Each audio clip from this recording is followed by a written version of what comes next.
Morning YouTubers, welcome back to Weaste Allotments. Now this video is just a small clip about me putting my grape vine in. Now I was watching a video there yesterday with Brian Bastable in it. He does a lot of videos on UK Here We Grow, Tony's channel, and he's very good doing these videos that he does. And I was watching him. He was doing his a red, and he was doing a white grape, one either side of his polytunnel, and he was talking about putting them in pipes and stopping the roots from coming inside the polytunnel. He rather wanted to go deep, and I thought, well, that's a good idea. I didn't do that with my grapevine in the middle greenhouse, but I thought we can do that with this grapevine, what we're going to put in the front greenhouse here. Now the one in the middle greenhouse is about 2.5 years old, and we've, like I say, I've had 7 kilos of grapes off it last year, and it was absolutely gorgeous, really sweet, and they make some beautiful wine, and that's what we made. We made 24 bottles of wine with all the grapes what we got from that. So I thought, well, we're going to repeat the process in here. And now I don't drink. I've not had a drink in 30 years. I would never, I mean, it's just one of them things now. I used to drink like a fish, but it never did me any good. And I was always getting myself in trouble when I used to drink, so I stopped drinking. 30 years I've not had a drink. And I'm all temperance and everything. But we're getting off the subjects, aren't we?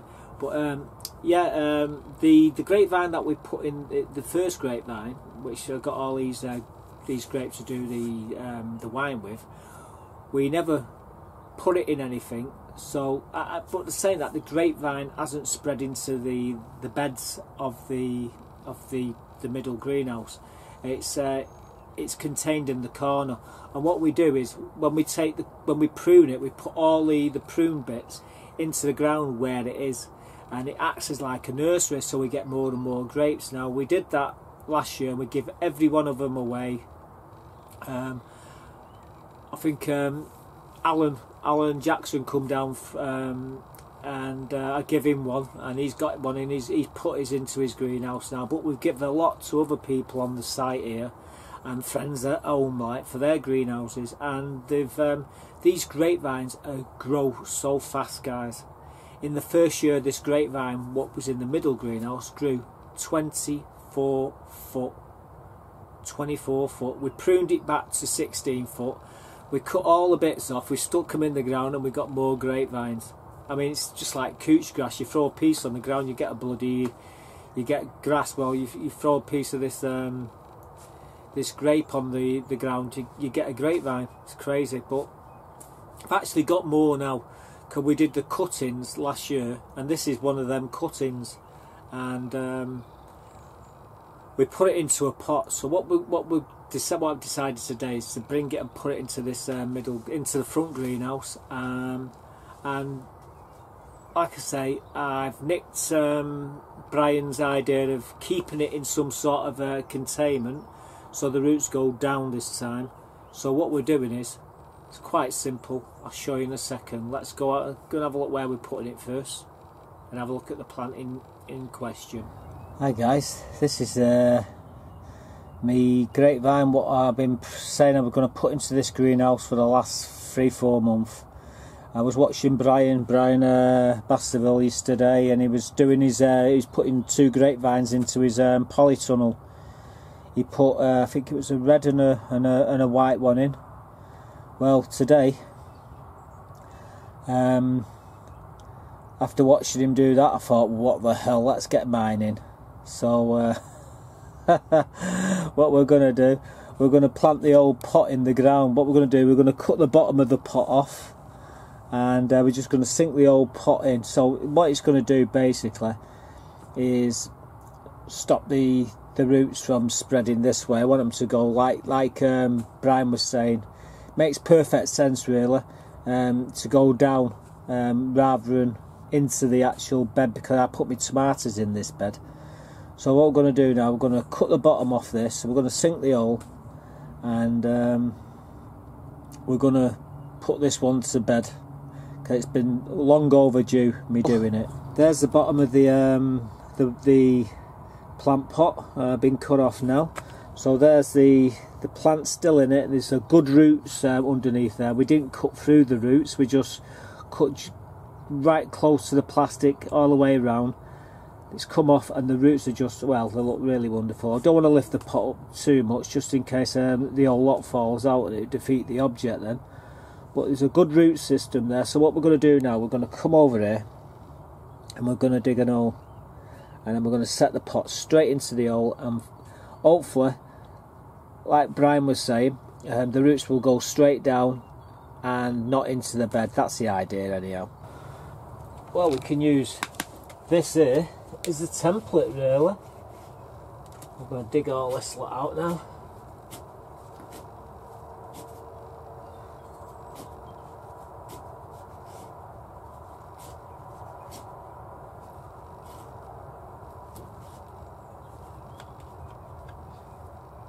That's about it.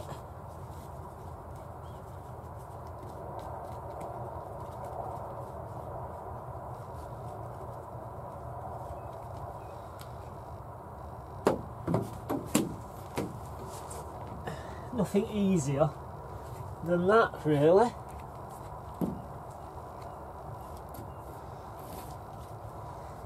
The soil's never going to go any higher than this. We're right at the very optimum of the bed, so there we go. Well, quite chuffed with that. That was easy enough, wasn't it? Although it is easy when you're pushing through compost, but I assure you, get a metre, you get another 3 or 4 inches down there, guys. Not even that, a couple of inches, and you're straight into the subsoil. Creepy crawlies. Little millipede centipede. No, we don't want you in here on your bike. So there we go, another job put to bed. What we'll do, we'll strain this up here. In fact, we can just turn that round a touch, just so it's right in the corner. There we go.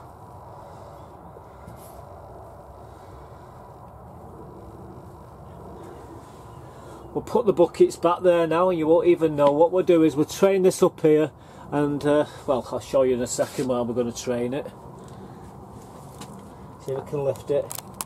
So we're going to come up here, we're going to train it up here, get it on this this corner in, and it's going to go straight the way up the apex and right along the top of the roof, just like in the other greenhouse. So that's it, grapevine done.